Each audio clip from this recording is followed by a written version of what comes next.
Israeli फौज ने south Gaza में 2 रॉकेट लॉन्चिंग साइट्स पर हमला किया, जब उनमें से एक लॉन्च दागा गया। पिछले 2 हफ्ते में ये तीसरी बार था जब इजरायली दस्तों ने गाजा में टारगेटेड हमला किया, जिससे जंगबंदी पर कशीदगी और बढ़ गई।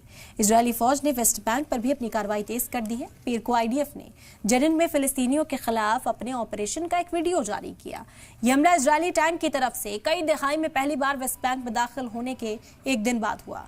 वेस्ट बैंक पर इजरायल के तेल ऑपरेशन पर भी सख्त रद्द-ए-अमल सामने आए हैं। रेड क्रॉस की इंटरनेशनल कमेटी ने शहरी आबादी पर पड़ने वाले असर पर अपनी फिक्र जाहिर की और कहा कि लोग साफ पानी, खाना और मेडिकल देखभाल जैसी बुनियादी जरूरतों तक पहुंचने के लिए तशद्दुद कर रहे हैं। यूएन के सेक्रेटरी जनरल एंटोनियो गुतेरेस ने दोनों फरीकैन से किसी भी कीमत पर दुश्मनी को फिर से शुरू करने से बचने की अपील की। जिनेवा में ह्यूमन राइट काउंसिल के इजलास में बोलते हुए यूएन चीफ ने कहा कि एक मुस्तकिल जंगबंदी और 2 स्टेट थ्योरी की राह में एक बेहतर पेशरफ्त का वक्त है। इजरायल के वजीर खारजा गिदोन सार ने एक साथ मीटिंग में यूरोपियन यूनियन की खारजा पॉलिसी के सदर गाजा ने कहा कि ब्लॉक मामले पर बारीकी से नजर रखी जा रही है और वेस्ट बैंक पर अपनी फिक्र को छिपा नहीं सकते। ये तबसरा उस दिन आया जब यूरोपियन पार्लियामेंट की एक फ्रैंको फिलिस्तीनी मेंबर रीमा हसन को उनके इजरायल मुखालिफ बयानों की वजह से इजरायल में दाखिल होने से रोक दिया गया था।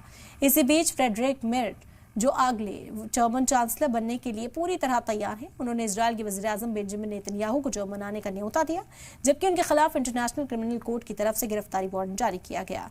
अमेरिका की एनजीओ ने आईसीसी से अपील की है कि वो गाजा में वॉर क्रिमिनल के लिए साबिक अमेरिकी सदर जो बाइडेन, साबिक वज़ीर खारजा एंटनी ब्लिंकन और साबिक वज़ीर दिफा लॉयड ऑस्टिन की जांच करें। एनजीओ ने तीनों पर अरब डॉलर के हथियारों के ट्रांसफर, खुफिया जानकारी शेयर करने और इजरायल को डिप्लोमेटिक तहफ़्फ़ुज़ के जरिए से बदसलूकी को बढ़ावा देने का इल्जाम लगाया। अमेरिका आईसीसी को मंजूरी नहीं देता। इस महीने की शुरुआत में अमेरिकी सदर डोनाल्ड ट्रंप ने आईसीसी के मुलाजमीन पर पाबंदी लगाई और कोर्ट पर अमेरिका और इजरायल को निशाना बनाकर गैर कानूनी और बेबुनियाद करने का भी इल्जाम लगाया।